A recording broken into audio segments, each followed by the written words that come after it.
2004 жылы Қазақстанның білім жүйесінде үлкен өзгеріс орын алды. Ұлттық бірыңғай тестті тапсыруға ниет еткен. Ұлттық бірыңғай тест. ұбт. Жаңа дәуір басталды.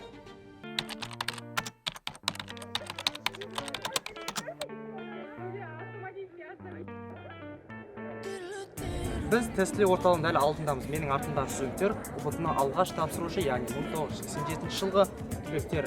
Әрине, оқушыларға сәттілік тілейміз. Бұл тек тест емес, мыңдаған жастардың арман жолына алып барар күрес жол еді. Алғаш шектік балл 120 балл болды. Бір оқушыларға бұл нағыз өз мүмкіндігін тексеретін сәт болса, енді біреулері оқулықтың бір түрін шығарды. Әрине, ешқандай дайындалу жүйесі жоқ.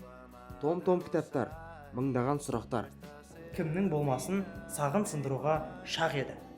Жағдай тіпті жігіті қызының орнына қыз болып киініп, тестке соның орнына кіруге дейін жеткен.